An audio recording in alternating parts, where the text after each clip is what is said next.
Bueno, ¿cómo están? Espero que muy bien. Este video es un poco para explicar lo que vamos a retomar, que es el tema del peronismo, que es un tema bastante quizás complejo de terminar de entender. Así que bueno, para hacer un pequeño repaso, ustedes hace un par de semanas estuvieron haciendo un poco cómo aparece la figura de Perón en el poder. Acuérdense que fue eh, secretario de Trabajo y Previsión Social, también fue vicepresidente del gobierno de Farrell.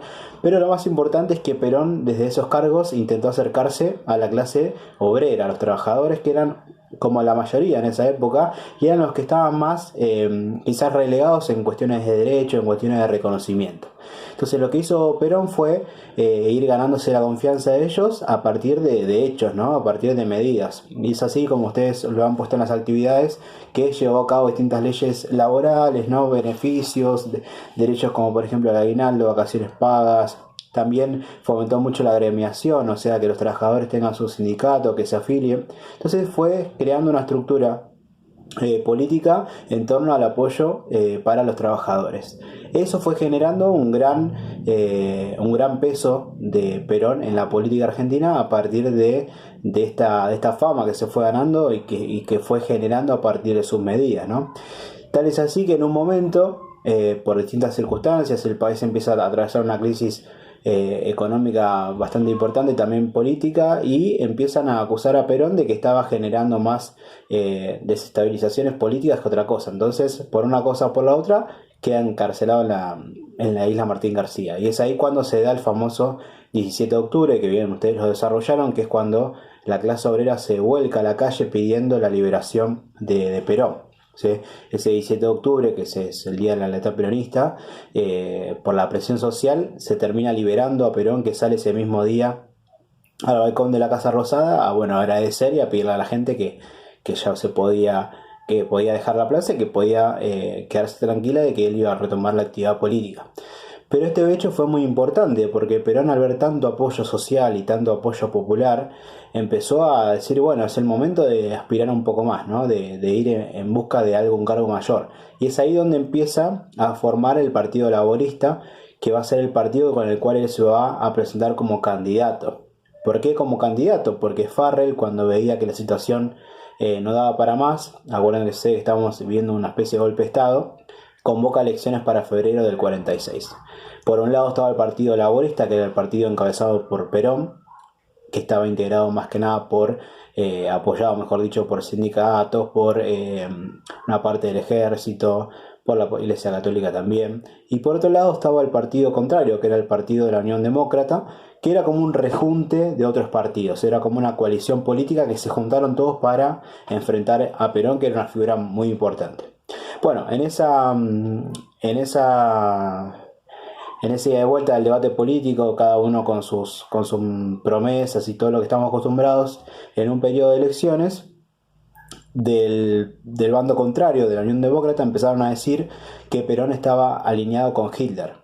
Recuerden que en el 46 estamos en la Segunda Guerra Mundial y que bueno, empezaron a decir eso como para que pierda prestigio. Pero bueno, Perón claramente lo desmintió y bueno, la gente le creyó más al discurso de Perón que al discurso de la Unión Demócrata. Entonces, gracias a eso, Perón gana las elecciones y asume la presidencia. Una vez que asume la presidencia, transforma el nombre del Partido Laborista al Partido Justicialista, al Partido Peronista. ¿Sí? Y a partir de ahí empieza el peronismo. En 1946 va a estar hasta 1952, porque en esa época las presidencias duraban 6 años. Y esa va a ser la primera presidencia que va a tener las siguientes características. Esto quiero que lo tengan muy en cuenta. Primero, imagínense que el peronismo es como una mesa. Esto es una mesa, con mucha imaginación, que está soportada por 4 patas fundamentales. La primera eran los sindicatos. Eran la pata más fuerte que tenía el peronismo para mantener su poder en la sociedad. Por otro lado estaba lo que era la iglesia, un sector de la iglesia católica, un sector de los militares, aclaro esto porque son sectores, no es la totalidad, y un grupo de empresarios que es ligado más que nada a la mediana y a las empresas más chicas, ¿no? Estas eran las patas fundamentales que sostenían al peronismo en el poder. Si alguna de esas en algún momento se rompía o le quitaba el apoyo a Perón, bueno, podía llegar a entrar en una crisis. Eso lo vamos a ver más adelante. Pero Perón llega al gobierno no solamente apoyado por una gran masa de trabajadores, sino también por estos 4 sectores. Cuando llega al poder, él dice que el peronismo tiene 3 banderas fundamentales.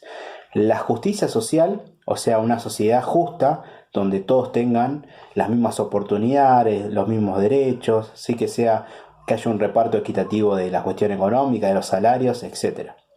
Por otro lado, la soberanía política. Esto quiere decir que el Estado argentino tenía que tomar sus propias decisiones sin tener influencia de otras naciones, de otros presidentes, de otros políticos, una soberanía sobre su política.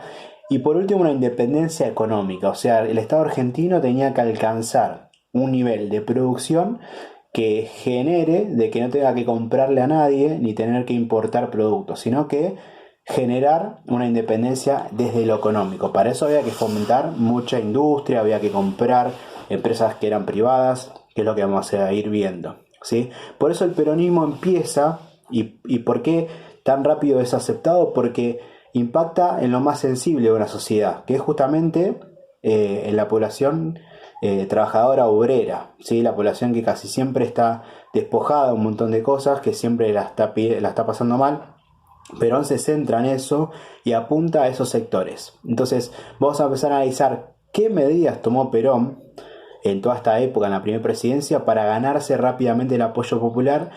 ¿Qué medidas tomó Perón para afianzar la soberanía política? ¿Qué medidas tomó Perón para afianzar la independencia económica o buscar la independencia económica? O sea, ser un país que no dependa económicamente de nadie, sino que genere sus propios recursos.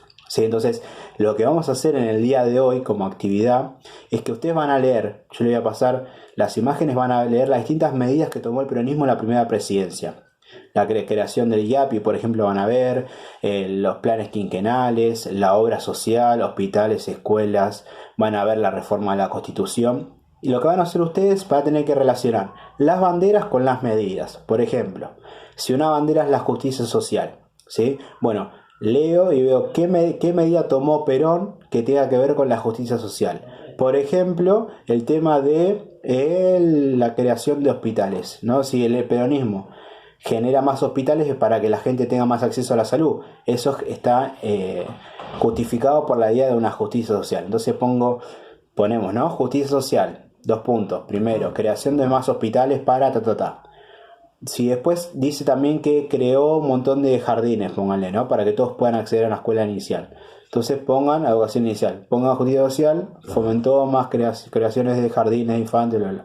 Y así con todas las medidas que ustedes vayan leyendo la van relacionando con las banderas, ¿sí? Entonces recordemos que el fenómeno del peronismo como partido político, como suceso político importante, empieza e inaugura una etapa en nuestro país que está asignada justamente por medidas que van a tratar de mejorar a la población en general, ¿sí? Después obviamente vamos a ver puntos negativos, críticas, eso también lo vamos a ver. En clases siguientes vamos a hablar toda la obra de Eva Perón, que también es una figura muy importante en el peronismo, que era la mujer de Perón.